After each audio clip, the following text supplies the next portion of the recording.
The village of Obagwe had always been a place of peace and prosperity, but that peace has been shattered by the very man who was once its protector. Obinna, the warrior who had defended the village from countless dangers, had become its greatest threat. The villagers whispered of his cruelty, of how he would set traps in the forest to injure those who had wandered too close, and how he would destroy the crops under the cover of night, leaving the village hungry and desperate. As days turned into weeks, Obinna, out of vengeance, grew more calculated and vicious. He no longer cared for the people he had once sworn to protect. His heart, once filled with love and loyalty, was now a vessel of hatred and bitterness. The betrayal by his wife Nneka had poisoned his soul, and he lashed out at the world that had allowed such betrayal to happen. The village elders, sensing the growing dangers, convened in secret to discuss how to stop Obinna.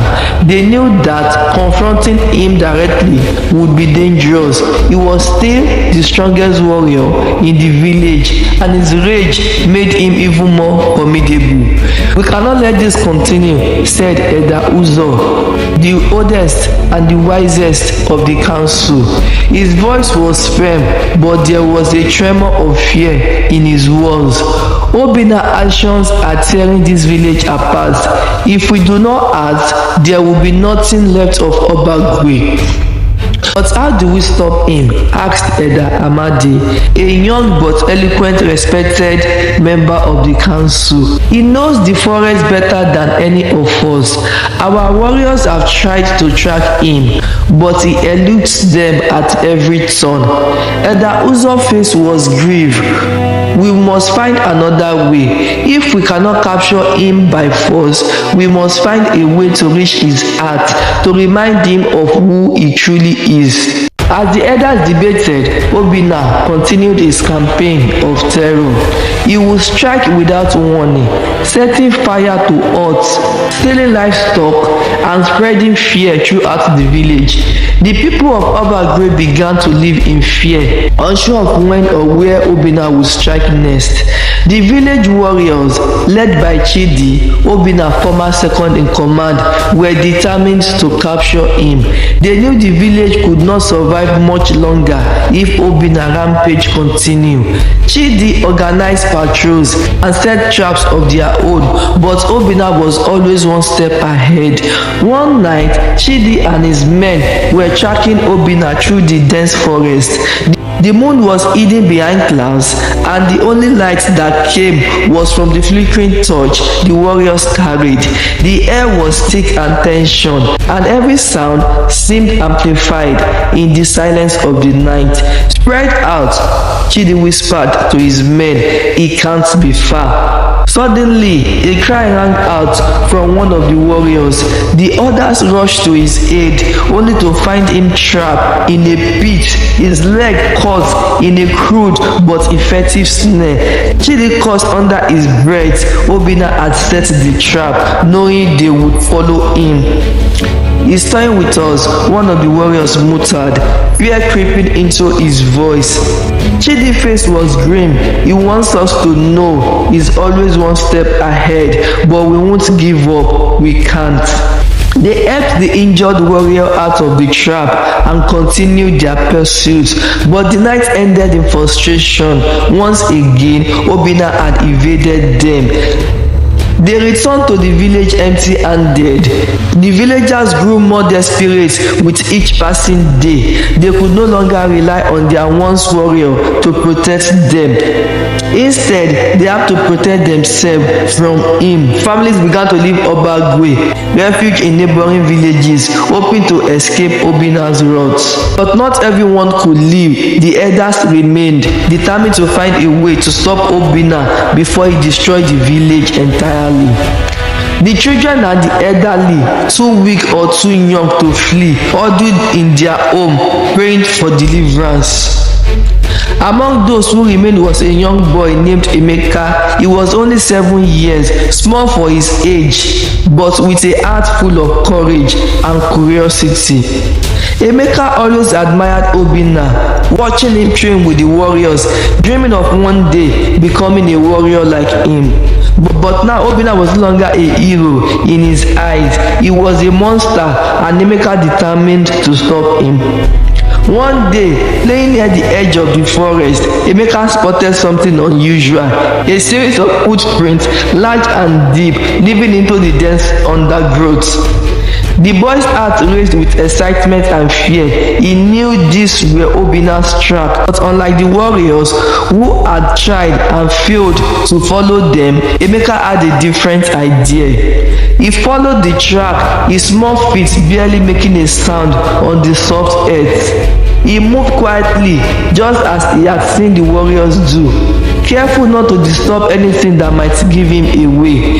The forest grew darker as he ventured deeper, but Emeka's resolve did not waver. Eventually, the track led him to a small clearing where a makeshift camp had been set up. There, sitting by a small fire, was Obinna. His once proud figure was now hunched, his eyes hollow and filled with darkness that Emeka had never seen before.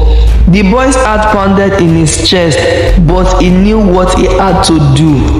He reached into his small pouch and pulled out a small rope he had brought with him, just in case. He watched as Obinna stared into the fire, lost in his own thoughts. The warrior was so consumed by his despair that he didn't notice the boy looking up behind him. With trembling hands, Emeka looped the rope around a nearby tree and slowly, carefully began to lower the other end towards Obinna's wrist. Just as the rope brushed against Obinna's skin, the warrior snapped out of his trance. He turned sharply, his eyes blazing with anger, but before he could react, Emeka yanked the rope tight, binding Obinna's wrist together. For a moment, Obinna struggled, his strength far greater than the boy's, but Emeka held on with all his might. "Please, stop," Emeka cried out, his voice trembling but filled with determination. "You are hurting us. You are hurting every one of us." Obinna froze, the boy's word cutting through the fog of his rage. He looked down at the small, trembling figure before him. And for the first time in months, he saw something other than his own pain. He saw fear. Slowly Obinna ceased and he sank to his knees, the weight of his actions crashing down on him. Tears welled up in his eyes as he looked at Emeka, who had refused to let go of the rope. The village warriors who had been searching for Obinna finally caught up to them. They arrived in the clearing to find the once mighty warrior kneeling in defeat. The villagers gathered to see the man who had terrorized them. "It is my fault," she said, her voice barely a whisper. "All of this is my fault." The villagers murmured in confusion, but Elder Uzo raised his hand for silence. "Speak, Nneka, let us hear the truth." Nneka took a deep breath, her eyes locked on Obinna's. "I betrayed Obinna. I was unfaithful, and in doing so, I destroyed the man I loved. I am the reason he has become what he is." The villagers gasped, the truth hitting them like a cold wind.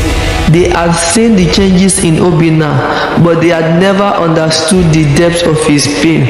Elder Uzo nodded solemnly. "The heart of a warrior is strong. but it can also be fragile. Obinna's heart was shattered, and in his grief he lost his way. Obinna's voice finally found its strength. I was consumed by anger and pain. I wanted to hurt the world the way I had been hurt, but now I see the damage I have caused. I have become the very thing I despised. The elders huddled together, whispering among themselves. Finally, Elder Uzo turned back to the crowd. Obinna, you have wronged this village, but your actions were born out of pain that many of us cannot fathom. We cannot excuse your deeds, but we understand your suffering.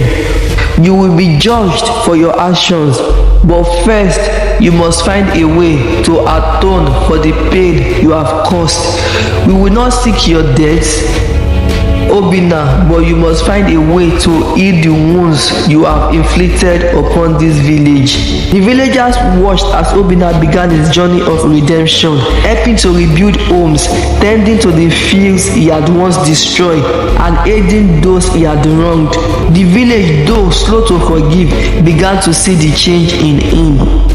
Months passed, and the village of Obagwe began to heal.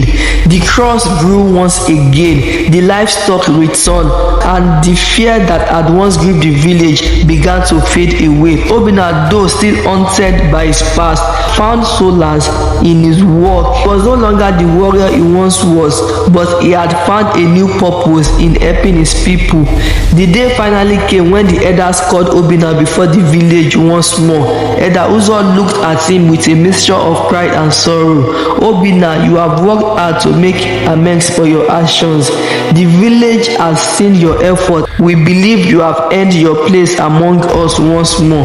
Obinna bowed his head, tears streaming down his face. Thank you, he whispered. I will continue to serve this village for as long as I live.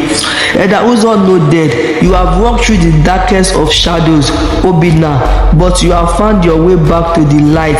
Let this be a lesson to us that even in our darkest moments, there is always a path to redemption. The villagers, many of whom had once feared and despised Obinna, now saw him as a man who had faced his demons and emerged stronger. They welcomed him back into their midst as a man who had found peace in his heart.